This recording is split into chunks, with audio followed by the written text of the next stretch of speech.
No, your screen isn't broken, it's pitch black out here right now. Yes, that is a thermal optic mounted to a brushless flywheel blaster. But look what happens to short darts when they're propelled by flywheels and shown by a thermal optic.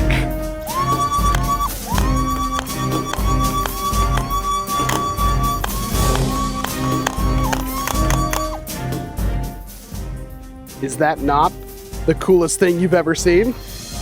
Oh, right, you can't see it because it's pitch black out here. 1 second.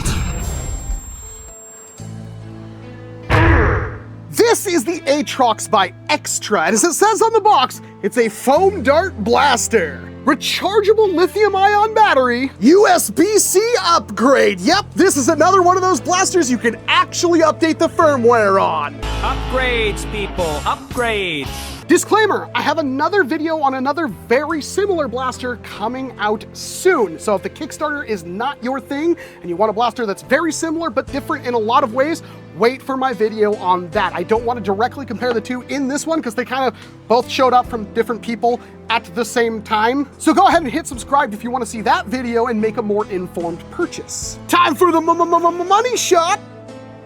Wow, that's actually like perfect. Oh, right, I almost forgot. This is actually kind of new for us, but this is a Kickstarter blaster. And as Freddie just explained, this being a Kickstarter blaster means that you're putting money towards a thing that potentially you might not receive. Well, not only do I have a physical representation here that is fully injection molded and works and everything, I have multiple of them. They sent me over a couple of different ones. So it's pretty safe to say that the thing does exist and it is in production. But because it's a Kickstarter blaster, there's actually a bunch of these that are on discount, like early bird specials. So if you're interested in taking the plunge, there'll be a link down below to the Atrox Kickstarter page where you can pick one of these things up if you want to and be one of the first to get your hands on this absolutely diminutive blaster. In the box, we get the blaster itself, which has a magazine already loaded inside of it, and we get a battery. Going over the Atrox blaster here, we do have a really compact design. This is, I believe, one of the smallest magazine-fed flywheel blasters I've ever gotten my hands on. Now, it's not that much smaller than other options in its class, but it is smaller. So if you care about that thing, that is a stat. Up here at the muzzle, we do have a metal barrel in here. It is swappable with a slightly longer muzzle if you want that. That will give you a little bit of an orange tip. There is no muzzle stabilization in here as far as I can tell, nor a way at the moment to add any. So keep that in mind. This is probably not going to be a super accurate blaster, but it will be a fairly competent blaster. We've got our battery right here. It just has these two little plastic pieces right here that lock it into place. It snaps in like so. Behind that, we have our two-stage trigger. So it's kind of like a Glock safety. You've got the initial little trigger that's in the middle of the trigger. That is your rev trigger. And then when you pull the physical trigger all the way back, that's your firing trigger. But right next to that trigger on the right-hand side, we have a little tiny metal button right here, and that is your on and off switch. If you hold that button up with a satisfying click, it will actually activate the blaster like so. There is our OLED readout right there. You can see our battery out of the box is a little bit dead. And how would you actually recharge that battery? Well, on the other side of the trigger, on the left-hand side, there's a USB-C port. Going in the farther back, we do have what looks to be a swappable left and right mag release. Right above that trigger, we got the flywheels, and by default, these are exposed. They feel like metal, which is a pretty good thing.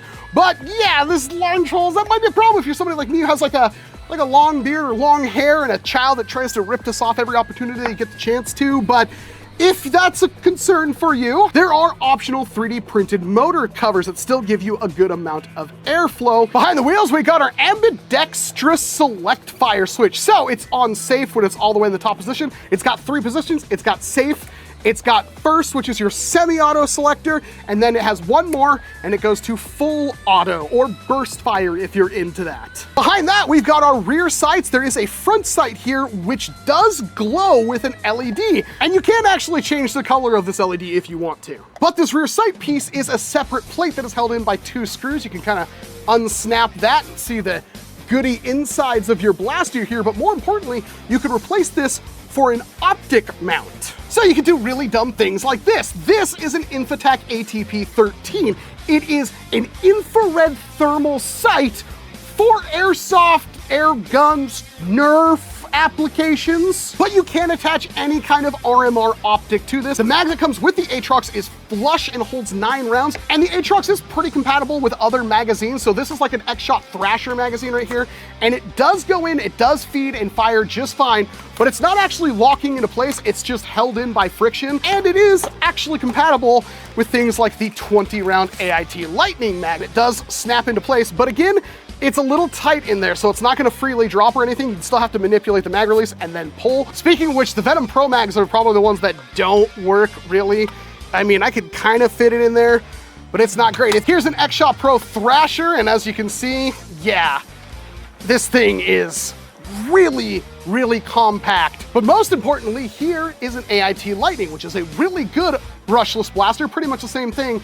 And yes, the Atrox is ever so slightly shorter. The batteries are fairly quick to charge, and the lifespan is actually pretty good. And the upside is, of course, you can get spare batteries. The downside is that to charge them, you'd have to charge them in the blaster itself, so make sure you actually do that. At a game, if you're actively using your Atrox and you want to charge a battery, you can't, unless you have a second Atrox you're not using. All right, enough talk, have at ye. Let's load our 9-round magazine. And I don't want to go too into detail on all the features this thing has, but there is quite a bit of customization inside the Atrox. And this is a little hard to hear, but every single time you swap firing modes with the Atrox, it actually activates like the pusher in some degree, which gives you a little bit of force feedback. So we'll flip that down into semi-auto, and here are the first shots with the Atrox. Holy crap, that thing is really wickedly powerful, especially for how compact it is. That's scary. But yeah, just squeeze the trigger a little bit, and it starts revving. Pull it back all the way, and it fires a foam dart. That's all well and good, but of course it has multiple firing modes. As we're swapping into that full auto firing mode, this thing does have the hot shot feature. So when it is in a firing mode, semi or full auto or burst, the flywheels are constantly spinning at a low RPM. And the reason why those wheels are constantly running is because it takes a lot less energy to go from 15% speed to 100% speed as it takes from 0 to go to 100%. Even though it's still really fast, that little bit less delay helps make the blaster feel far better. It also does do a kind of ammo counting thing. It just counts up, but we can swap that into full auto mode right there. And this is the maximum firing rate. Man, those things are jumping back violently. But now it's time for some testing. Atrox velocity testing. Let's see some good numbers. 140, 144. Looks like our highest shot was 144 with an average of 140, which is exactly what this thing said it was gonna do, and a standard deviation of 2.11, so it's also very consistent at that. Closer to the yellow bullseye in the middle, higher the score. This is not supposed to be a super accurate blaster, but it's about a human-sized target, so we can get an idea of what we're working with here. Semi-auto first.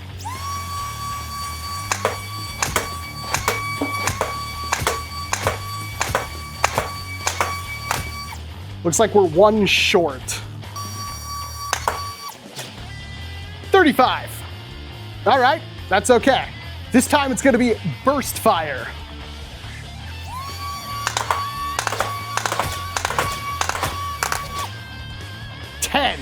But they still all hit the target technically. And this time, full auto. 10 again. Very consistent. Finally, I'm gonna see how hard it is to hit the physical e-shooter targets. These are 3.5-inch targets at 25 feet with a flywheel pistol. Not exactly the easiest shot ever, but let's see what we can do here. 1, 2,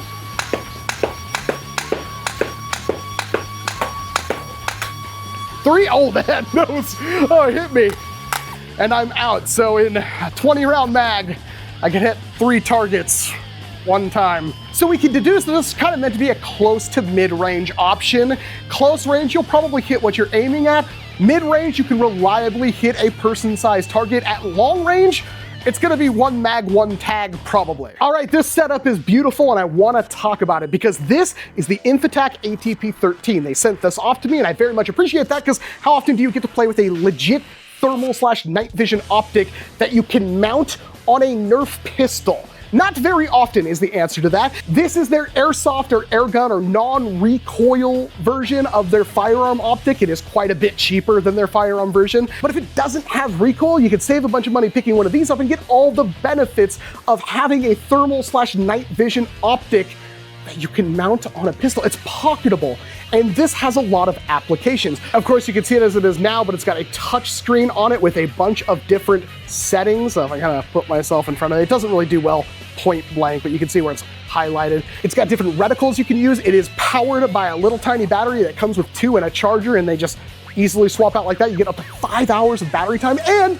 it has standby, so if you set it down, it will actually turn off and shake to wake. So if you do happen to leave it on, after a certain amount of time you set it down, you don't have to worry about coming back to a dead optic, which I'm very much a fan of. It has zoom functionality, and you can change the dot and the position of it to sight things in. So it does pretty much everything you expect it to do. Now, first and foremost, it has night vision, so you can't see a whole lot at all. And yet, if I were to put this in front of the screen, you can technically see everything through here. Now, point blank, the thermal isn't gonna work very well. It's a big sensor and it kind of has to be a little bit far away for you to see stuff, and it does work a very far long range away.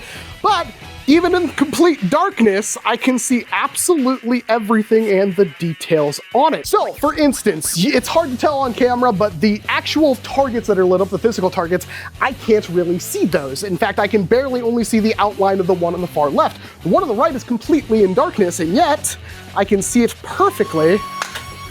I just hit it the first time. You saw the exactly. But you also get the active ability of thermal. So, that has its applications both in dark, like let's say nighttime HVZ. That's its own thing. It's not a super common thing, but it is a thing. You can use this to see targets, especially at range, but it would also work through some concealment, like bushes and stuff like that. You would be able to see targets with it, even in broad daylight.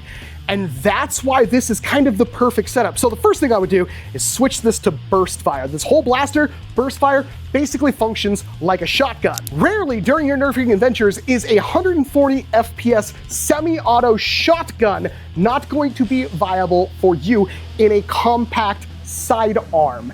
That's why I love burst fire pistols oh so much, and the smaller they are, the faster they fire, the better they will. And the Atrox does that perfectly. Combo that with the Infitec ATP13, and you have a sidearm you can have on you for absolutely any engagement, and you'd have the benefits of thermal and night vision. So if you ever have the need and the money to burn on something like this, this is perfect. It works exactly as good as you hope it would, and I love it so very, very much. This is gonna go on pretty much everything after this video. It's my new favorite toy ever, and it works. It adds something that I didn't really have before, which is thermals and night vision. And if you have a reason for that, yeah, and you can justify the money, yeah. If you're super serious about your HVZ and you want that little added edge for those night missions, or just seeing people through bushes and trees and stuff like that, it's about as compact as this can get. This turns this thing into the ultimate Nerf threat. Overall, ergonomics on the blaster are really good. Honestly, just about everything about this blaster is really good. It's compact, snappy, fully customizable, looks pretty okay. I mean, it's still firearm-esque shaped, and I know some of you were laughing about that out there, but at a distance, especially with the gray one, people might not be able to tell that it's a harmless toy, and that could lead to some issues, so please be responsible wherever you're using your Atrox. What little complaints the Atrox has had before it launched has been fixed. I had problems with the delay. I want to be able to fire my blaster pretty much as fast as I can pull the trigger with no ghost inputs. And when I first got it, it kind of stumbled a little bit on that, and they added the delay function and fixed the 3-shot burst delay, which was incredibly slow, and that did fix it. The firmware updating program is incredibly easy to use. I had no issues whatsoever, and you can update the firmware without using any kind of weird Wi-Fi stuff. And really, the only other glaring missing part of this blaster is muzzle stabilization. We're at the point where that's becoming more and more common, and flywheelers are starting to adapt to it.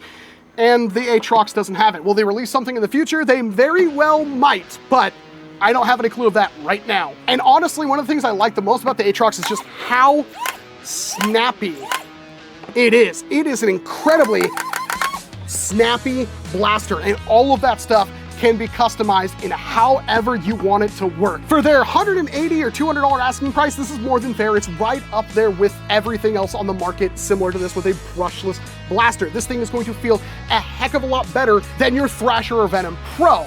That being said, if you don't need to have that instant wind up, all that customization, then yeah, I wouldn't worry so much about this, especially if this thing is only fitting a dedicated sidearm roll for you. Burst fire, compact, mag-in grip options. It just tickles that part of my brain, and every single one of these that do that makes me happy, and this one has kind of done it the best for me so far. And keep in mind, this is their first blaster, and while it does look incredibly similar to other options in the market, they still did a bunch of pretty much everything differently from scratch, which really makes me wonder, what do they have coming out next? I really hope there's a next.